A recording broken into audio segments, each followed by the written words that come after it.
Okay, good day. So, ayan, nandito tayo sa warehouse pero hindi tayo gagawa ngayon. Sinupervise ko lang yung ating technician dito kung ano yung mga gagawin. So, bihira niyo ako nakikita ngayon na nag-tutorial simula nung January hanggang ngayon. So, ang pinagkakaabalahan namin, nagagawa kami ng bahay kubo dito sa aming bahay. Sa gilid ng aming bodega pala. Ayan. So, itutur ko lang kaya. Papakita ko sa inyo yung ginagawa namin. Ayan. So, ito. So, simula ng January, ang ginawa namin, naggawa kami ng bakod ng aming warehouse. Ayan. So, yun yung warehouse natin. Natatakpan na ng mga halaman, kawayan. So, ito yung pinagkakaabalahan namin ngayon. Ayan, no? So, nagagawa kami ng bahay kubo doon sa may tabi ng mangga. Ayan. So, kami lang naggawa nito. Welding. Nag-practice tayo ng mag-welding para hindi naman masayang yung ating oras. Ayan. So, bihira na rin naman tayong gumawa ng dito sa aming bodega. Pero yung tutorial naman natin sa YouTube at saka sa ating FB page, so tuloy-tuloy naman tayo. So, ipapasilip ko lang itong ginagawa namin na modern bahay kubo. Ayan. So, nandito tayo ngayon sa labas. Ayan.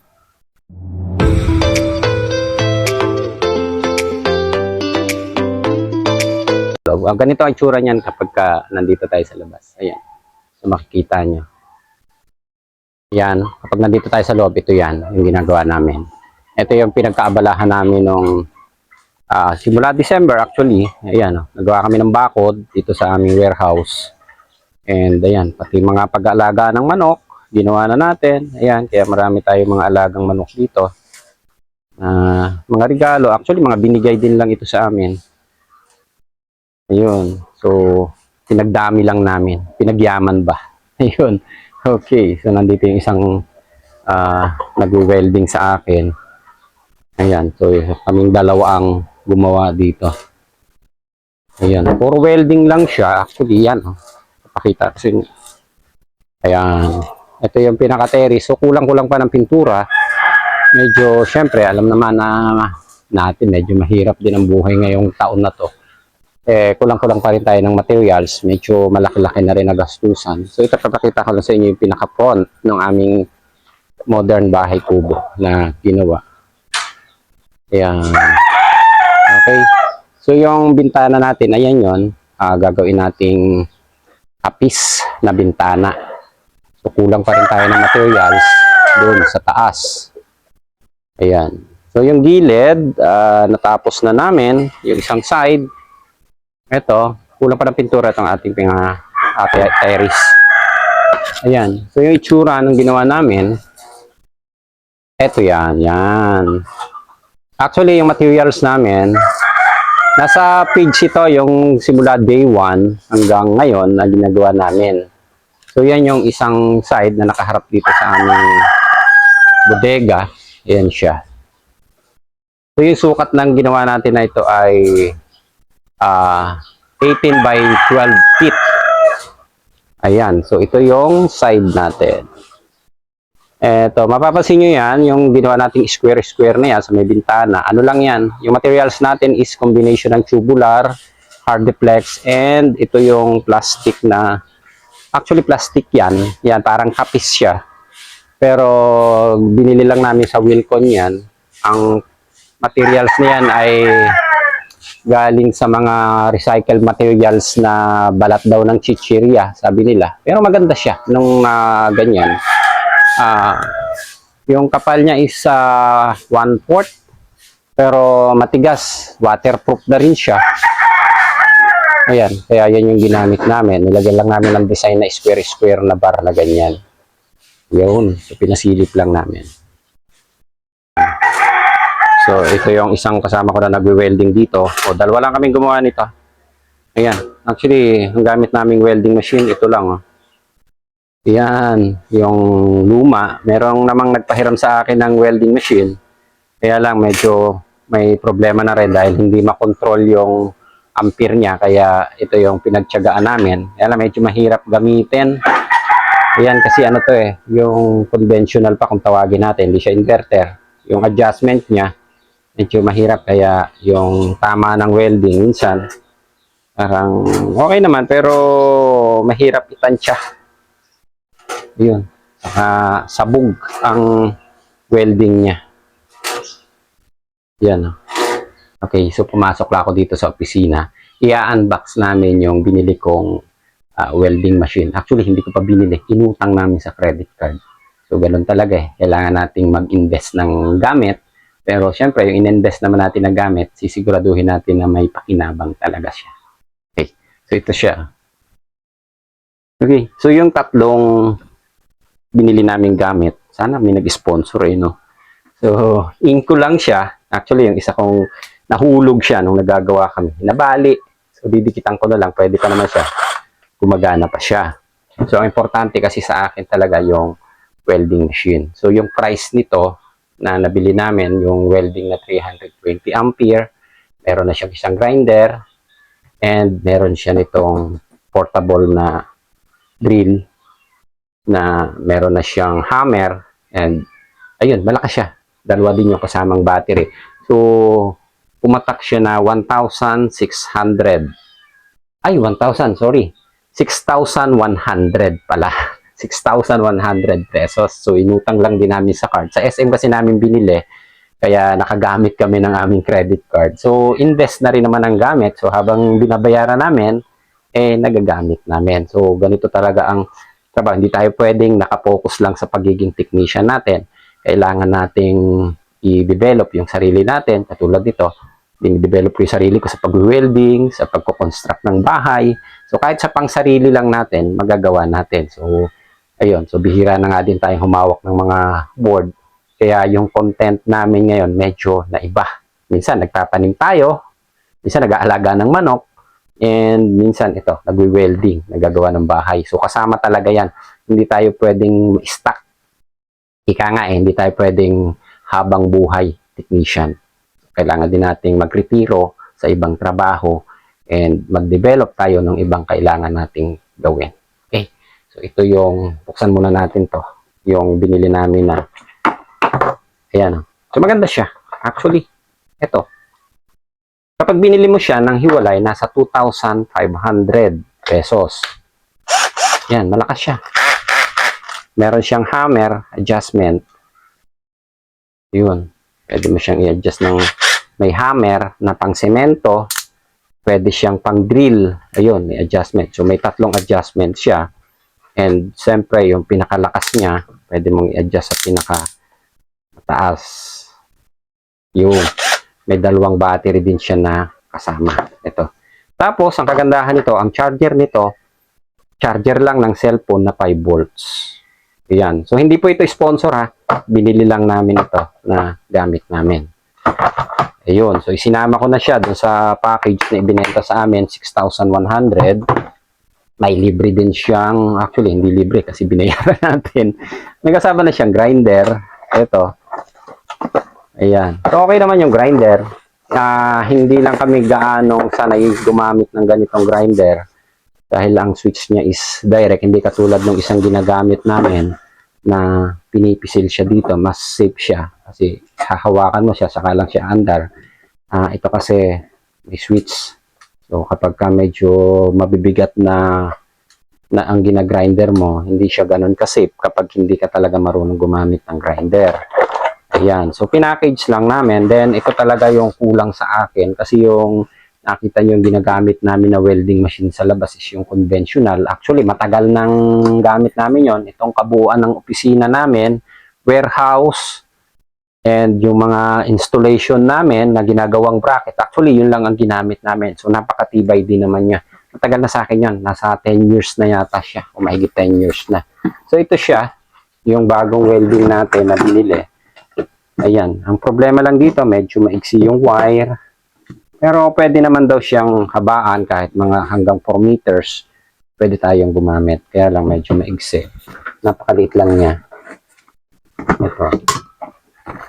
So gagamitin na rin natin ito ngayon dahil gagawa tayo ulit dun sa labas. Ayan. Ganito lang siya kalaki. Pero 320 ampere na siya. Ayan. Okay. So Ito, kinuha lang namin. Siyempre, kailangan nating mag-invest ng gamit talaga. Hindi tayo pwedeng nakabase lang sa may gauge tayo, may panghinang tayo, may nitrogen tayo. So, yung mga ganitong bagay, kailangan natin, lalo na kapag medyo alam nyo na, nagkakaedad tayo. Ayan. So, lalabas tayo ngayon and i-testing natin itong. Actually, ito lang gagamitin namin. Yung grinder kasi meron kami doon na tatlong ginagamit. Yung isa pinahiram sa akin. Yung isa, yung dalawa is sarili namin talagang gamit yung grinder. So, hindi ko na lang ilalabas itong bago.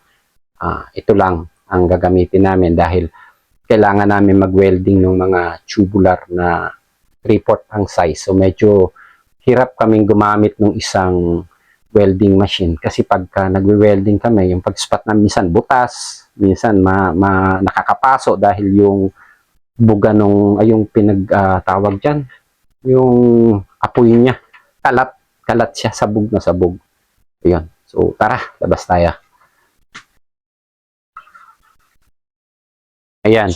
So magte-testing tayo ngayon itong ating welding machine. Ayan. So inko lang siya. Maganda naman siya. Actually, puro inco ang gamit namin dito. 320 ampere na to. Ayan. So, iti-testing natin yung ating welding. So, magsusot na tayo ng gloves. Ayan. Para protection na rin. Hindi tayo mapasok. Ayan. So, ipakita ko sa inyo. Ito yung gamit namin na isang welding machine. Oh. Ayan. Medyo, actually, natapos na nga itong bodega namin. Natapos na rin siya. Yan yung mga winelding namin. Ang gamit namin, ito lang talaga. Itong ilalim pala, pasilip ko na rin. Ayan, ito yung mga poste namin na ginamit. Di 4 na tubo. Pero may palaman na simento ito. Yun dito, medyo lumiit ng konti. Di 3 lang. Pero may support na poste yan dito. May semento din ang loob niyan. So kung marami pa kaming kulang na ilalagay na support dito sa ilalim, kasi ito, bubuuin namin ito, magiging counterbar siya dito. Yan. Kaya meron siya dito mga poste. May poste din dito. Actually, magkakaroon ulit siya ng isang poste pa dito. Kasi lalagyan siya ni commander ng mga display ng halaman. Kaya open lang talaga yung ilalim. Ganito lang siya. So, medyo naging challenge nga lang doon sa ginagawa namin is yung puno ng mangga. Ayan. So, mamaya itutur ko kayo dito hanggang doon sa taas ng ginawa namin. Ayan. So, iti-testing lang natin ito. Ayan. So, plug-in lang naman. Ito naman, pina-plug din lang namin. Medyo malaki lang nga yung extension na ginagamit namin. Ayan. Ang problema ko lang dito, medyo siyempre maigsi yung wire. Yun. So, baka dudugtungan na lang natin sa sunod. Yan. Okay. Kukulang tayo ng bala. Okay. Diyan ka lang. Yung welding rod namin na ginagamit is 60-13. Tama, 60-13 tayo na. Ayan. Uy. Ay, pumasok ka. Yo.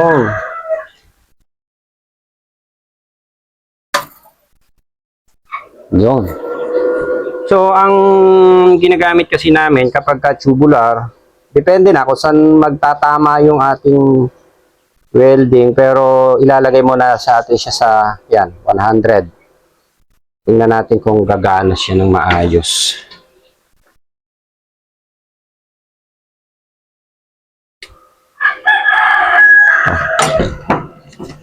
Magta-try muna tayo para sigurado. Ito, magpa-practice muna tayo ng konti. Pero ako.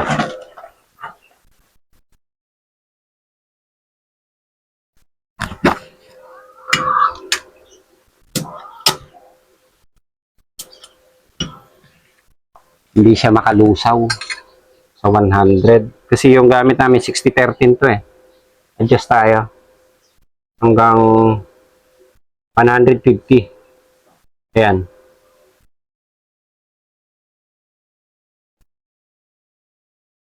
148. Subukan natin.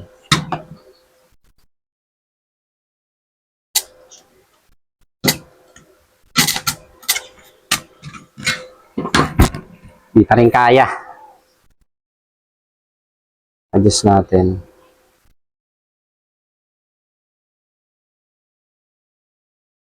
Ay, Beshi. Ay, sige, pasok kayo. So, ginawa nating 200 ang adjustment.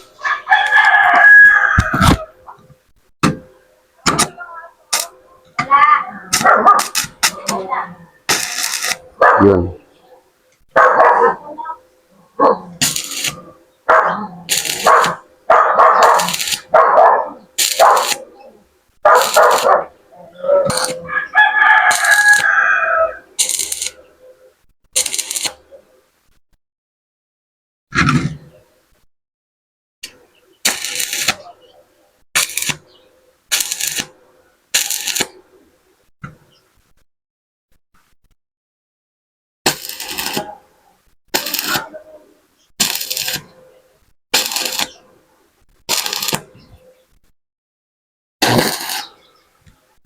Okay na ta.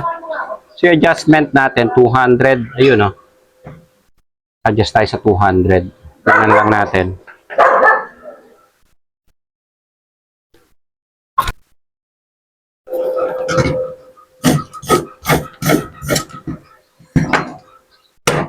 Ayun yung tama niya. Maganda siya. So, sa parang sakto na, doon sa adjustment natin na 200, although hindi dumikit ng diretso kanina. Ayan, oh. Yun, oh. Maganda siya. Subukan natin ulit, oh. Hanap tayo ng maliit para hindi masayang tubular. Ayan. So, kumuha lang ako ng reject na tubular para hindi masayang. Okay. So, sasample lang natin to.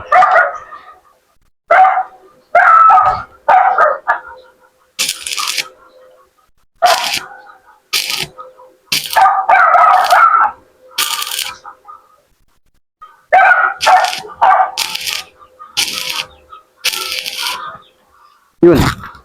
So, maganda ang tama niya. Dikit, oh. Yun, oh. Maganda siya. Yun.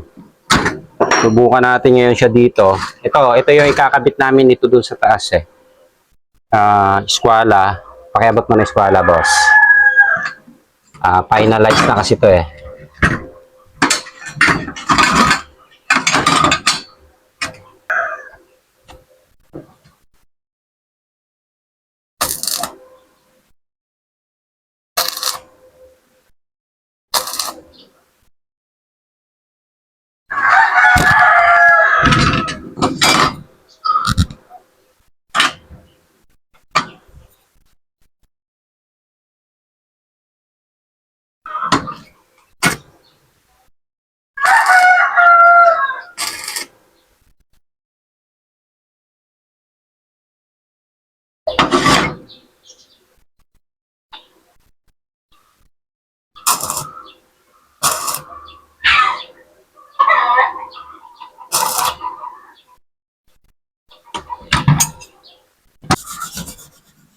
Yun. Medyo pangit lang pagkaka-spot pa. Pero okay naman. Welder na ang problema nito, hindi na welding machine. Okay. Ayan. So dito, maganda naman ang dikit niya. Ayan, oh. So maganda. Lapat na lapat siya. Ayan, oh. Ayun. Ayos. So tutuloy na lang natin. Ipapakita ko lang ulit sa inyo yung taas. Tara, kita ya. Para masilip nila. Okay na. So, ito yon yung ginawa namin. Ito yung materials na ginagano ko sa inyo kanina. Tingnan nyo siya. Oh, ganito siya. Ganito rin siya kakapal. Actually, parang mas makapal siya doon sa 1/4 na plywood. Eh. Matigas siya, oh. Plastic. Gawa sa mga recycled materials. Recycled materials. So, ito yung ginamit namin doon sa side. Mga hard flex na to o cement board. Ayan, smart board ang pangalan nito. Yung ginamit namin. pero cement board siya. Ayan. So, magkakaroon, ang gagawin natin mamaya, nag-order lang kami ng materyales. Maglalagay na kami ng hagdan. Ito yung taas, oh. Yun. So, wala pa tayong hagdan dito. So, dito tayo maglalagay ng pwesto ng hagdan. Pag ganon, paakyat. Para, ito yung pinaka-mezzanine. Yan, masisilip, no? So, meron na rin tayo doon dingding na naikabit. Kulang lang, medyo bitin lang tayo sa materyales. So, ang medyo may kamahalan dito sa ginamit naming materials dito, although mga tubular lang siya, pero madaming tubular ang ginamit natin, ay ito yung pinaka-flooring natin. Yan. Ang tawag dito sa ginamit namin na materials, floor decking, WPC floor decking. So, ang itsura niya, ito mahaba siya eh. Kaso, kukuha na lang tayo ng putol. Oh. Ayan. So, ganito siya na materials. Para siyang kahoy. And, kiniklip siya. May clip siya na binibili para mailagay dito. So, yung mga butas na ito, gagawa na lang namin ng silicone. Medyo, sabi ko nga sa inyo, medyo may kamahalan siya. Pero ang kagandahan naman dito, hindi na kami gagamit ng tiles or mas magaan siya compare dun sa cement board sana na gagamitin namin. At ang kagandahan nito kasi is waterproof and talagang hindi siya fireproof na rin siya. Pero possible siguro masunog din kung talaga malakas na malakas yung apoy. Pero sinubukan namin kahit mapatakan siya ng welding, hindi siya nasisira. Yan. So hindi na rin siya inaanay. Medyo may kamahalan nga lang. Ang price nito kay Wilcon is yung isang haba na 290 na haba ay nagkakahalaga ng 1,520. Pero may mga supplier naman na mura katulad nung nakuha na namin sa Valenzuela, 780 pesos lang ang bili namin. Yun. So pinasilip lang namin. Ganito siya. Ganda siya. Yan. So buo na siya. So ito, yung kabuuan na to, umubos kami ng materialis na WPC na nasa 38 pieces yata to. 38 pieces, kaya medyo mahal ng konti. Pero kinumpute namin kung gagamit kami ng tiles and gagamit kami ng cement board na ilalagay namin na pang-flooring, ang diferensya is parang nasa mga 5,000 lang. Matrabaho pa. So, kakainin ka din ng labor. Kaya, ganito na lang ang ginamit namin. Ayan. Papasilip ko sa inyo dito sa likod. Ito yung magiging kwarto. Magkakaroon to ng division. Division yan. So, dito ang pasok. Ito yung pintuan na sliding. Hindi ba blurred ang video? Ayan. Sliding. Dito. Then, ang naging problem kasi namin, yung CR, dapat doon namin ipupwesto, kaso liliit yung kwarto at saka mawawala ng access yung matutulog dun sa taas. Papasok pa siya ng kwarto para makapag-CR. So, inilipat namin ang pwesto ng CR dito. Eto siya. So, magkakaroon kami ng extension dito sa dulo.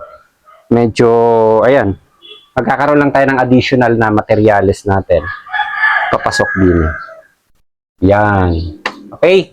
So, pinasilip lang namin. Ito lang yung nagawa namin. So, yung likuran na pinakita ko sa inyo kanina at saka yung harap, ganito siya ang kinalabasan ng likod. Ito yan, oh. Ayan. So, ito, bintana. Gagawin na lang naming kapis na bintana. Ito yung likod. Pwede siya, kasi option, may mga option naman tayo. Pwede natin siyang gawing pinturahan. Pwedeng yung gagamitin natin na wool dito. Kaya isang wool pa lang siya, yung hardiplex pa lang sa labas. So yung loob, gagamitan namin ng baka WPC wall na lang siya. Yung gagamitin namin o kaya yung PVC wall. So, optional na. Depende. Medyo magastos lang ng konti. Pero ang kagandahan naman nun, hindi na talaga siya inaanay. And kahit babasa, hindi siya masisira kaagad. Ayan. So, puro tubular lang ginamit natin dito lahat. Medyo sinamahan namin ng konting tipid pala. Ito, pakita mo itong ilagay namin. Gumamit din kami ng siparding para, ito naman sa ano lang siya, para pampatigas doon sa gitna. Pero actually, tubular na itong dalawa. Ito, medyo nag-alanganin yung sukat, kaya nagkaroon kami ng additional dito. Ito. Ayan. So, si parling na para lang tumibay yung wall natin. So, nag-additional kami ng si parling. Yan lang si parling dyan. Yung babaan nito, tubular din to. Ayan, oh. Tubular na ginamit namin para mas matibay. And, siyempre, hindi naman ganun kalalaki yung ginamit namin na poste dito sa second floor. Pero, binawi naman namin sa dami ng tubular na nakakabit. Ayan, oh. Puro tubular yan. Paikot. Hanggang doon. Ayan. Ito, hardiplex din to. Pininturahan lang namin. Mamaya papakita ko ulit sa inyo. Yung harap ito. Ayan. So, ito naman magkakaroon ng ano to division din. Division. So, mabubuong kwarto siya. Ito yung magiging parang salas namin. Ayun. Okay. So, malapit na. Konting kembot pa. Konting materyales pa. Medyo malaki-laking gastusan pa. So, sa susunod siguro gagawin namin ng video para may pakita namin sa inyo kung magkano yung total na nagastos na namin. Pero sa ngayon, ang kabuuang gastos namin dito is umaabot na ng yung materials, hindi kasama ang labor materials pa lang, ay nasa almost 150,000 na. Yan. So, ganito lang siya. May kamahalan na materials. Kasi yung ginamit namin na yero, medyo makakapal na rin. Ito. Yan. Yung bubong namin. Ayun, medyo mataas lang talaga siya. Yung height nito hanggang taas is mahigit 20 feet. Simula baba hanggang pinakataas, mahigit 20 feet. Kaya yung tao kapag umakyat dito, nakakatayo pa siya. Susubukan natin. Pakita ko sa inyo.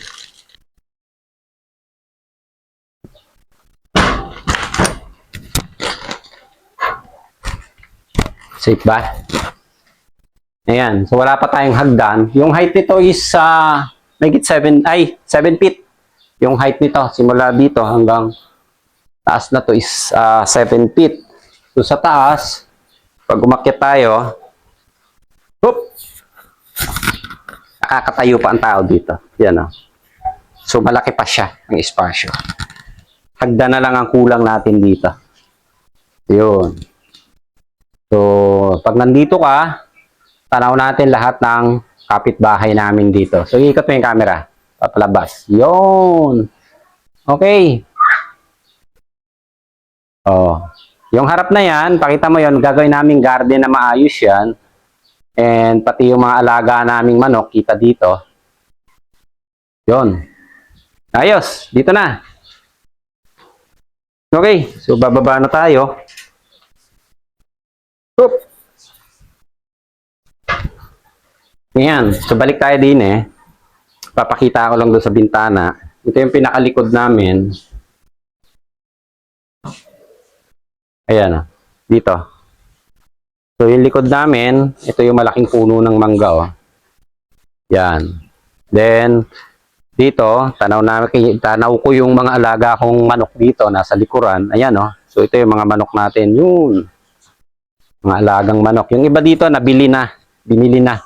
So, yung ginamit namin na pambili ng materials dito nung nakaraan, dahil medyo na-short din kami sa budget, yung mga alaga naming manok, actually, para ang nabenta namin ay 714, nasa 20 heads.